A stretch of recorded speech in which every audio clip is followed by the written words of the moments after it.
explain empathy skills. Hello, I am Aditya. I am here to explain empathy skills. Basically, empathy is finding what is the problem.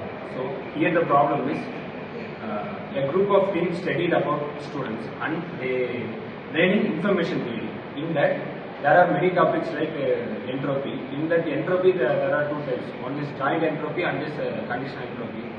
So the students finds difficulty in the confusion because there are many topics, so they find it difficult.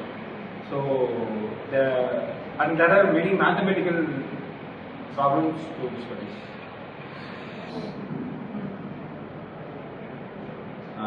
First, entropy is uncertainty. Like if we toss a coin, there is some probability. We don't know either the coin will flip us head or tail. Like cricket, whether the ball will go six or out, and it's like uncertainty. We can't predict about it. And now Pooja will explain about the defined phase.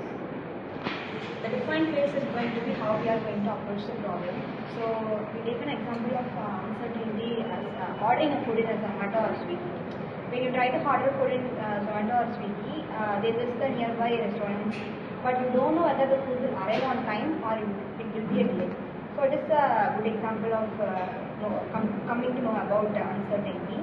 So there are two types of uncertainty, entropy, right, which is joint entropy and conditional entropy. For joint entropy, we take an example of again Swiggy.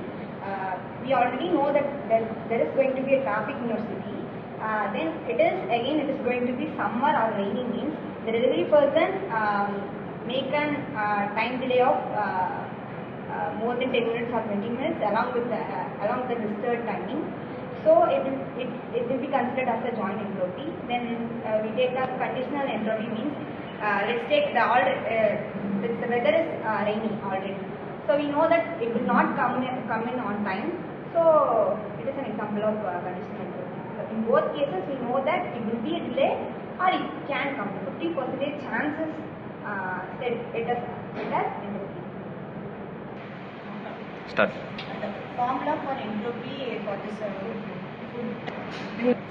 The formula for the entropy for our food delivery will be H equal to minus P log to P minus Q log to Q, where P is the probability that the food will be getting delayed and Q will be the probability that the food will be arriving on time. So the total we doesn't know whether the food will arrive or not. So the P plus Q equal to 1. For now it will be the probability of 0.5 and 0.5. If it get delivered on time, it will be like 0.7. If it is delayed, then it will be goes to 0.2, 0.1.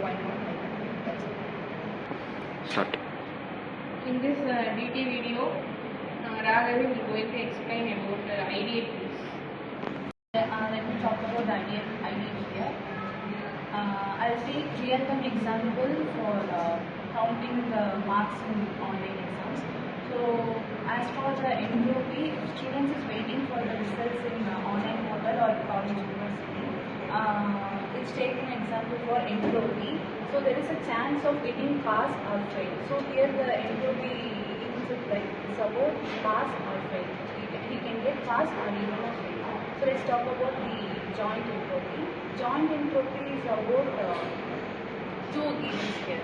So it has attendance and result. Attendance would be like low or maybe high, and result is of maybe pass or fail. So he can assume, the student can assume it as low attendance with high percentage or high attendance with low percentage. So it can be of anything. So then the conditional entropy is of support the conditional thing. If the attendance is higher, the student may assume that we will get a good percentage in marks. So it's about a condition that determines the results.